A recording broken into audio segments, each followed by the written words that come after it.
name is John, and my solo project is called Childe. I am into DIY electronics.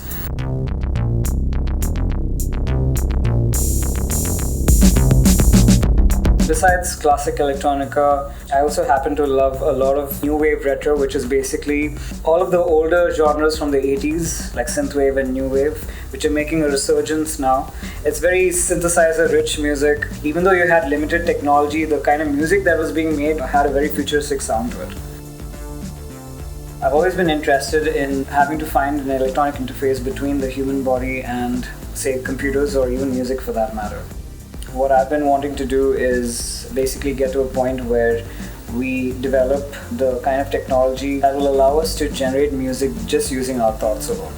And that's where my project Neurotronica comes in.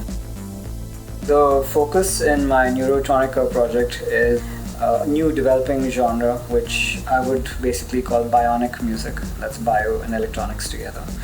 It actually falls under this one particular field called BCI, which is brain-computer interfacing. One of the earliest iterations of my neuro headset was based on a project called OpenEEG, then went ahead and used to build my own brainwave headset. But it was also cumbersome because it involved a lot of wires.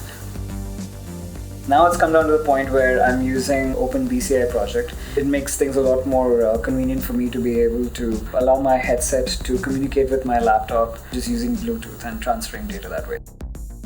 With this Neuro headset, it has 4 channels, and when I wear it, what happens is the electrodes will sit at the forehead and at the back as well. And it records brainwaves directly from the scalp.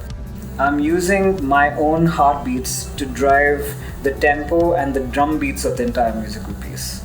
The real-time raw data is being processed as it flows, and it's being directly interpreted into music notes. What's happening in real time is that I've programmed it so as to break down the brainwaves from each channel into its constituent bands, and the values are essentially playing the notes for each of those instruments. So with each channel, I have associated them with different instruments. The music that's generated is like a direct representation of the state that I'm in. Because of the fact that it's experimental, it's not conventional music. So, the potential is actually limitless.